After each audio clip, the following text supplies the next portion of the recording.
नंदुरबार जिल्ह्याच्या राजकारणातून एक मोठी बातमी समोर येत आहे।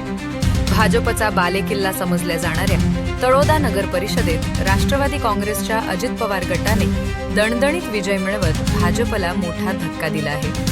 स्थानिक भाजप आमदार राजेश पाडवी यांच्या नाकावर टिचून राष्ट्रवादीनं पालिकेवर आपला झेंडा फडकवला असून थेट मुख्यमंत्र्यांनी सभा घेतलेल्या उमेदवाराचा येथे दारुण पराभव झाला आहे।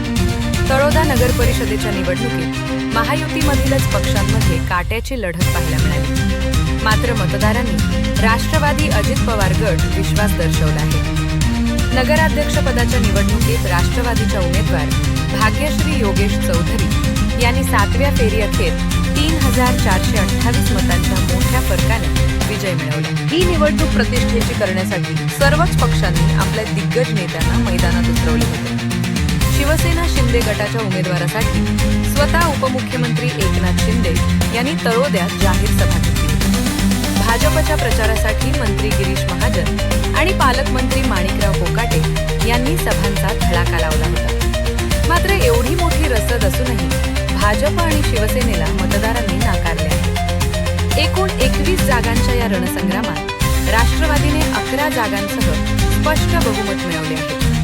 तर उपमुख्यमंत्री आणि मंत्र्यांची फौज असूनही शिवसेना शिंदे गट 7 जागांवर अडकली आणि भाजपची अवस्था तर अत्यंत बिकट झाली असून त्यांना केवळ 3 जागांवर समाधान मानावे लागले। नंदुरबार जिल्ह्यात भाजपला मिळालेला हा दुसरा मोठा राजकीय धक्का मानला जात आहे। ब्युरो रिपोर्ट रुपेश राजपूत, बेधडक, मी मराठी न्यूज, नंदुरबार। काय म्हणणार, दणदणीत विजय झाला आहे आपला, काय म्हणणार?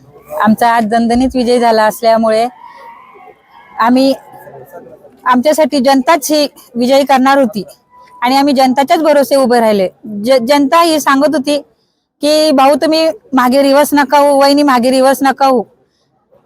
जनता म्हणजे आज आमच्यासाठी ते आमदार आणि खासदार, आणि तेही आज आमच्यासाठी अजितदादा कोकाटे साहेबही तेच होते। आम्ही त्यांच्यावरच त्यांच्या सांगण्यावरूनच आम्ही पॅनल उभं केलं। पॅनल उभं केल्यानंतर ते आमच्यासाठी खूप रात्रंदिवस मेहनत करत होते आणि त्यांची एक सांगता होती, वहिनी विजयी आपलाच होईल, विजयी आपलाच होईल।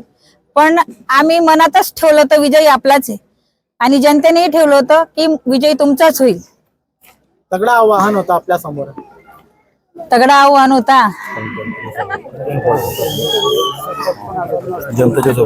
जनतेचा सपोर्ट होता आणि आमचा विजय जनतेमुळेच झाला आणि आम्ही जनतेसाठीच, जनतेच्या ताकदीसाठीच आम्ही उभं राहिलो। जनतेनेच आम्हाला सगळं हे केलं की वहिनी भाऊ तुम्हीच उभे राहा, आज तुम्हीच आमच्यासाठी आमदार आणि खासदार आहेत।